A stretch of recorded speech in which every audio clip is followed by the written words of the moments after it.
பொள்ளாச்சி சட்டமன்ற தொகுதி அதிமுக வேட்பாளர் பொள்ளாச்சி ஜெயராமன் நகராட்சிக்குட்பட்ட 6 மற்றும் 10வது வார்டுகளில் கூட்டணி கட்சி நிர்வாகிகளுடன் தீவிர வாக்கு சேகரிப்பில் ஈடுபட்டார்.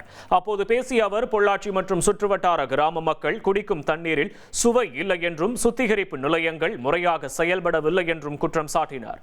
குறிப்பாக அம்பராம்பாளையம் ஆற்றுப்படுக்கையில் இறைச்சி கழிவுகள் முதல் மனித கழிவுகள் வரை கலப்பதாக சாடிய அவர், இதனால் பொதுமக்களுக்கு நோய் தொற்று ஏற்படும் அபாயம் உள்ளதாக எச்சரித்தார்.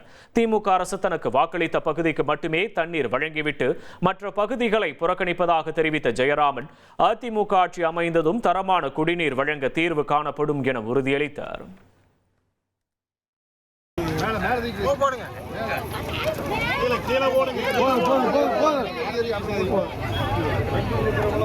நாட்டில் பசி பஞ்சம் பட்டி எல்லாம் ஒழிய